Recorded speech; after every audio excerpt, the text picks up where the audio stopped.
Hoy nos encontramos frente a un caso que mezcla filología, patrística y un poquito de suspenso académico. El trabajo de Ken Wilson y su tesis sobre Agustín, el calvinismo y la salvación. ¿Un niño muere, sí o no? Sí. ¿Un niño peca? No. Bueno, sí, puede morir. Pues ya, pues entonces se acabó. Ahí te está diciendo el texto. Mira, la muerte pasó a todos los hombres por cuanto todos pecaron. Pero si un bebé no peca, ¿por qué muere? Si exiges una simetría matemática absoluta entre Adán y Cristo, no destruyes la imputación, destruyes la gracia.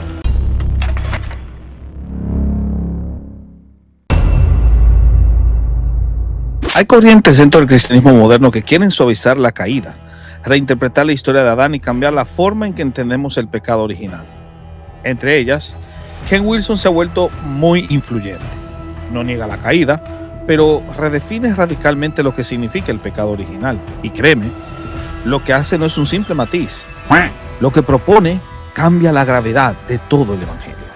En palabras simples, su tesis sostiene algo que a primera vista suena atractivo. El pecado original no implica culpa heredada. No somos constituidos culpables en Adán. Lo que heredamos no es culpa, sino un entorno dañado, patrones de imitación, mortalidad, una inclinación al pecado, pero no una condición culpable que nos precede. Para Wilson, el problema no es legal, no es forense, es pedagógico, es relacional. Y aquí es donde empieza a doler la teología. Si seguimos esta lógica, si este enfoque fuera correcto, entonces, ¿qué problema vino a resolver Cristo? Según esta lectura, Cristo no vendría principalmente a cargar con culpa imputada. No, vendría a darnos un ejemplo perfecto, a sanar patrones, a restaurar comunión, a vencer la muerte, a inaugurar una nueva humanidad. Sí, todo eso es verdad bíblica, pero no es toda la verdad bíblica. El problema es que al quitar el eje penal forense se debilita todo, la imputación, la justificación, la sustitución penal. Y eso cambia, señores, el evangelio de manera radical. Si el pecado original no es lo que Agustín y la tradición occidental afirmaron, es decir, culpa y corrupción heredadas en Adán, entonces la pregunta no es retórica, es demoledora. ¿Qué problema exactamente vino Cristo a resolver? Las únicas respuestas coherentes que quedan son estas, y todas rebajan radicalmente el evangelio.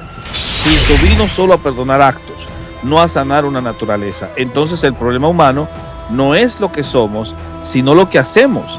El pecado no sería una condición, sino una suma de decisiones aisladas. La cruz deja de ser rescate y se convierte en amnistía moral. La gracia deja de ser regeneradora y pasa a ser contable. Resultado, Cristo ya no salva pecadores, sino personas básicamente sanas que fallan. La segunda opción es que Cristo vino a darnos un mejor ejemplo moral.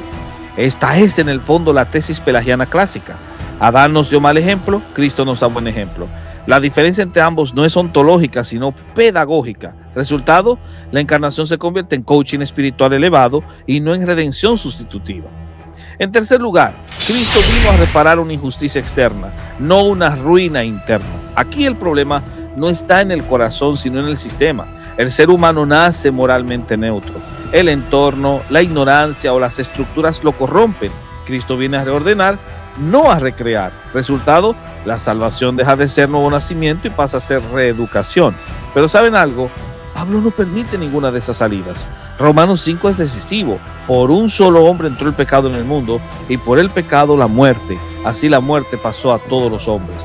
Pablo no dice todos imitaron a Adán, todos fueron mal influenciados, todos pecaron cuando tuvieron conciencia. Dice la muerte reinó incluso antes de la ley. Eso implica una condición previa, no solo actos posteriores. Y aquí está el punto que nadie quiere enfrentar. Si el problema humano no es una culpa y corrupción heredadas en Adán, entonces Cristo no vino a deshacer una condena, no vino a regenerar una naturaleza caída, no vino a salvar radicalmente, vino solo a ayudar. Y un Cristo que solo ayuda no es el segundo Adán, sino un segundo Moisés con mejores sermones. Romanos 5 lo deja claro. Pablo no está hablando de imitación ni de ambiente. Él dice, por la desobediencia de uno, los muchos fueron constituidos pecadores. Eso no es sociología del pecado, no es psicología relacional, es representación federal, categoría forense, juicio legal aplicado a la humanidad. Wilson intenta leer Romanos 5 sin reatus, pero el texto simplemente no coopera. Y aquí es donde la lógica interna de su sistema choca con la escritura. El evangelio, señores, pasa de tribunal a hospital.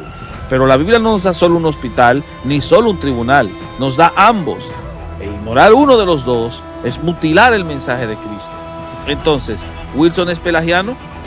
No en sentido clásico, pero se mueve peligrosamente hacia un semipelagianismo funcional, porque al vaciar la culpa adámica, termina cargando el peso en la respuesta humana, no necesariamente porque él quiera, sino porque la lógica de su sistema lo empuja allí. Y aquí está la frase que lo resume todo. Si Adán no nos hizo culpables, Cristo ya no necesita justificarnos, solo inspirarnos. Y eso no es el evangelio que predicó Pablo. No, el evangelio no es un libro de autoayuda, ni un manual de inspiración, ni un programa de sanación relacional. Es juicio y gracia, es culpa y perdón, es tribunal y hospital. Es Cristo que toma nuestro lugar, que paga nuestra deuda, que nos justifica mientras nos salva. Si olvidamos esto, si dejamos que ideas suaves como las de Wilson redefinan la caída, entonces no estamos solo reinterpretando teología, estamos diluyendo la razón misma por la que Cristo vino al mundo. Oh, mi querido pelagiano, que Dios te libre.